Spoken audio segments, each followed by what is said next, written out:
Hello guys, myself Mayur, and today's date is 29 September 2022, and today's our video topic or our topic, that is multi-threading.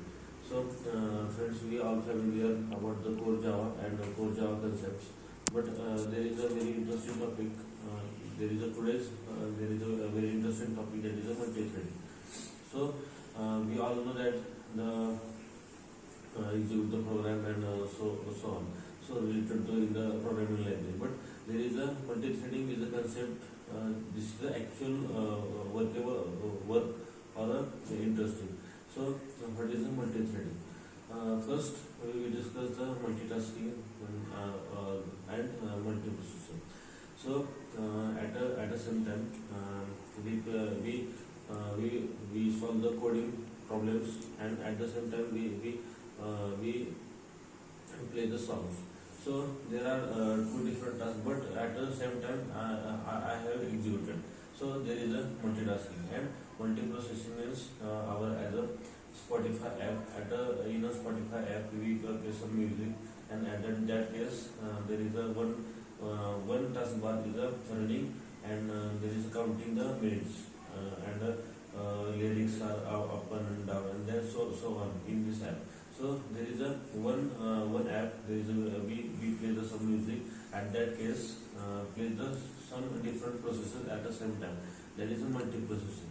But our today's video, that is our discuss point, or that is a multi-threading. So multi-threading, multiprocessing, or multitasking, there is so many similarities, but there are differences. So we take one simple example in the programming. So first one is our container. There is our main method. In main method we tell us to perform three basic tasks. First one, there is in bank software. There is in bank software. There are first one is a withdrawal. First one is deposit, withdrawal, and check the balance. There are three tasks. So we don't provide the threads. So we provide the main method. There is a main thread and main thread.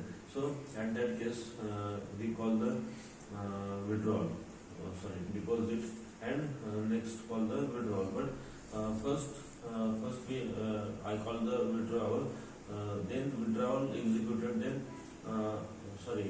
deposit is executed, then withdrawal is executed. So first one we see the withdrawal. In the case withdrawal is executed, then deposit is executed, then withdrawal is standby. So there are not a profitable. So in this case our program is take 20 minutes, but in other condition we provide the three different threads in three parts. First one is the withdrawal, and deposit, and then check balance. So at case there are three users. First one is deposit some money. At that case their first T1 thread is executed, and next time there are user 2, they want to withdraw the money. At that time second thread is executed. So there are two threads or three threads are independent. They are don't depend in each other. So they are the most advantage of this Java programming language. So what is the thread? So thread is basically child class of this main thread. So there are basically two types. First one is extending the thread class, and second one is implementing the runnable interface. So there are two types, but in the first type we don't achieve the inheritance properties, because we execute our program with the help of a runnable method. So in a main thread class there are already added the runnable method. So at that case we don't have inherit other class properties. But in the second part, they are implementing the runnable method. We don't extend the all class.